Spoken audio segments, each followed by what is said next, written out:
before we begin, make sure you comment the word L Club, that is the letter L and the word club, down below so you can get a shout out in the beginning of next week's video. Thanks for watching. Okay, so let's talk about Chainsaw Man, chapter 54, titled To Go to Enoshima. Now, before we jump into this week's chapter, let's talk about what happened in last week's chapter. Now, in last week's chapter, chapter 53 of Chainsaw Man, it turns out that Enoshima was kind of a lie. Makima didn't really mean to tell Denji and Power and Aki that they were going on a week-long trip for fun. She meant to say they're going on a week-long trip to get away from any possible people that be coming after Denji now that he's so popular in the media. Last week's chapter, Denji was on the news because, the board, the bureau, whatever, couldn't keep him a secret anymore. And with that, we found out that there's 3 American assassins, 3 brothers who think they're immortal. I don't know if that's going to be proven true or not, and possibly the chapter. But also that a lot of people around the world are going to try to kill Denji. So yeah, that's where we are. So let's jump into this week's chapter. In this week's chapter, we open up with 2 new characters hunting in a forest with a bow and arrow hunting foxes. And it's a pretty interesting little back and forth we have between them. It's a male and a female. The female has black hair and 3 moles on her right cheek, and the male just looks like a regular Caucasian or Asian. You never know anymore. Just kind of early 20-year-old guy who is killing the foxes for whatever reason. So what we find out is that the female's name is the Master, as far as we know, and the guy's name is Tolka. Tolka keeps calling her the Master for whatever reason, so that's what we're gonna call her by. So Master keeps asking Tolka questions about, what did you feel while killing the fox? And he was like, oh, nothing. He's like, so you didn't feel anything? No. Well, did you feel? And he's like, well, and she's like, well, do you feel anything? And he's like, I once skinned an animal when I was back home, and yeah, no, I didn't feel anything. And she just seems to have a more curious look rather than a sad or sorrowful look, but still interesting. Because for most people, if they killed an animal, they would feel something, like sadness. If they're messed up, they'll feel joy and happiness, but it's whatever. And that's when we jump into the real stuff, because Master shows Tolka a picture of Denji and says, okay, well, you killed the fox, now you're gonna kill this chainsaw devil guy. He's a 16-year-old boy. And Tolka looks like, okay, I'll do it. Because the high-ups told him that if he kills one more devil, if he does one more job for them, they'll let the Master go. Because apparently, whatever contract she has, or whatever disease she has, she only has a half a year left to live. And this kid who has no empathy, almost no emotions for anything, seems to only care about his master, which is really cool and then really interesting. It's real close dynamic between Denji and this kid, I'm gonna say, because if you remember, like probably 10 chapters ago, Denji felt like he didn't have a heart. He felt like he wasn't human anymore. And he went on a date with Makima, they went to the movies, and neither of them really reacted to any of the movies. They watched who knows how many movies the entire day. And it wasn't until like a really simple scene in like the last movie that they both ended up crying, showing that they have hearts, they have emotions. It's just that they're kind of messed up. And it's probably the same thing with this kid, so I'm wondering if he's like a devil man like Denji. More into that later. So next we jump into what, first you think maybe Japan, but if you pay attention and you look at the signage, you can probably guess that this is China. We jump into China and we see a panel of 2 females kissing. And then it blows out to see not just 2, but a total of 5 women with quotation marks around it in a bed, naked together, supposedly just getting done with some fun time. Because as you see, they say that was so good, and they just look like they just got done ramping around in the bed. Let's go to the characters first before anything else. So first off, we know that the main character, I'm gonna guess her hair is white. She has an eye patch. She's the main character, main center on the bed. They call her Miss Guanjishi, or however you pronounce that Chinese name. I can do a little bit of Japanese, but Chinese, that's a whole nother ballpark. And besides her, we have, if she's human, I'm gonna guess the other 4 are fiends. From left to right, we have a female who has an eye hanging out the right side of her head and half her brain hanging out, and she seems to only be able to say Halloween. Okay, I think that's going to be a common theme here. Next, we have a zombie / Frankenstein looking person. I don't know if any of these are female or males. We just don't know. And they have stitch marks all over the face and legs and arms. That's why they kind of look like a zombie, if not a Frankenstein. And she looks like she even has her lips sewn shut, which I'm gonna guess is true because later on she's asked a question and she doesn't speak. Then we have the really interesting character. We have a character that's sleeping, and she has horns similar to Power. She also has long, kind of matted hair on her head, similar to Power when she's in her kind of fiend, like actual feral demon type form, which is very interesting. This is also the only character that has handcuffs on. So I don't know if like maybe this is like a similar devil to Power, or maybe they're even related. Who knows? Can devils be related like that? We'll have to figure it out. That's gonna be interesting. And then we have this female on the right side of the panel, and she has something on her head. Her hair is living. It's alive. It looks like a comma. It has an eye and a teeth and a tongue. And truly, I have no idea what type of power she would have or what at all she would be doing. But you know, these are very attractive beings, and I think we're gonna get amazing fan art out of this very soon. So stay tuned for that. But yeah, they're on the bed relaxing, and a guard comes in and says, "You have a job." And for most of these hunters, they kind of instantly ask, "What's the reward?" That's how you know they're like serious mercenaries. They just here for the money. They don't really care about anything else. They just want their reward. And the guy says, "Oh, you know what? It's dangerous. So whatever you want, we'll do it within a reason." So she, I'm just gonna call it G.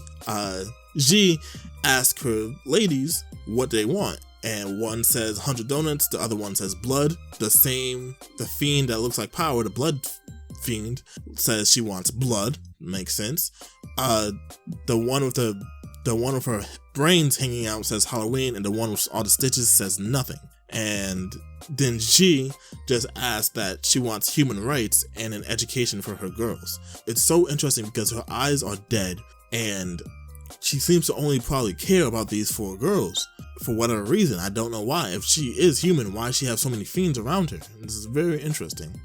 Going on, the guard says we'll see what can happen, and then we jump to Makima talking to her boss guy. I forget his name, but the guy that trained Denji and Power before they jumped into the zombie / katana devil man fight thing. Makima tells him that G's probably going to be coming too, and that she's probably going to bring her associates, so G and the 4 under fiends, devils, whatever they are. And it's like, this is like the war room scene. They're walking down the hall, they're planning. Because if the world was going to get into a fist fight, I'm going to just quote straight to it. He says, "If all the humanity fought each other barehanded, the one to come out on top would probably be G. She's pretty tough." But at the same time, Makima was like, yeah, but she wouldn't be the one to worry about. Who they should really be worried about is who Germany's gonna send. And his name is Krampus. And she's like, it's just rumors so far. People think he's dead already. But if he's not, and if he comes, he's gonna be a big problem.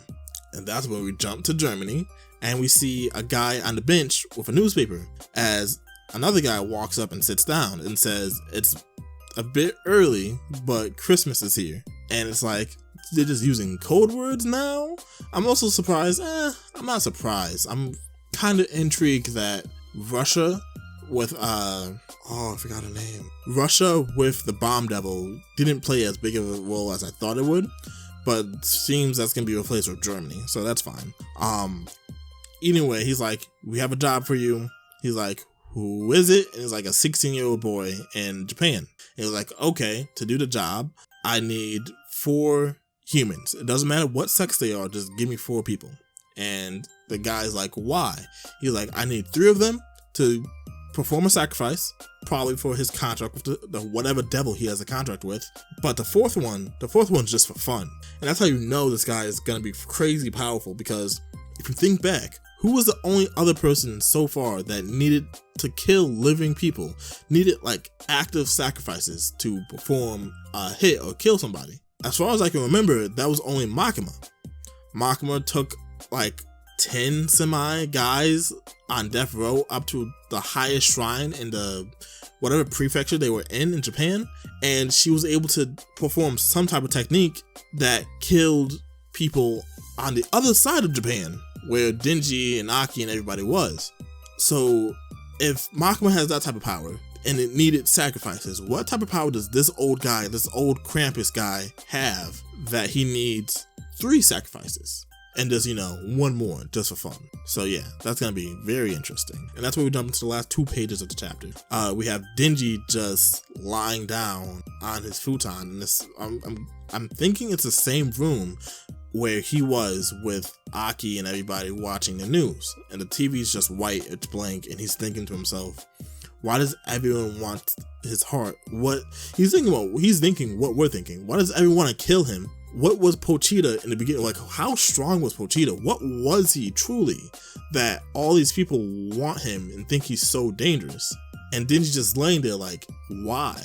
And like he actually says out loud, why can't I go on vacation with Makima? Just as Aki walks in, and Aki, almost like a big brother, sits on Denji's back.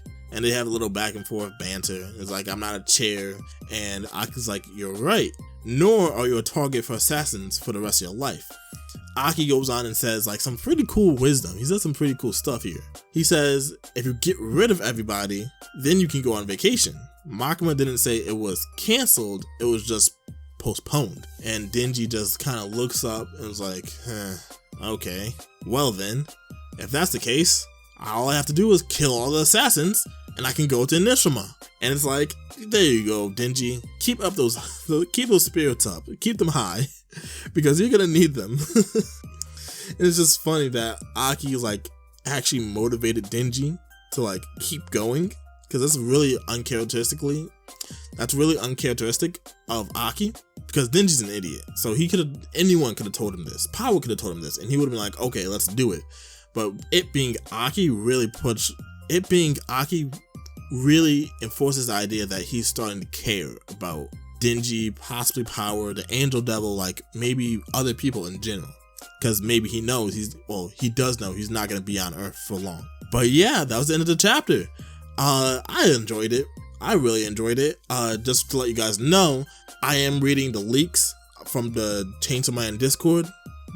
It's just like, they're so good.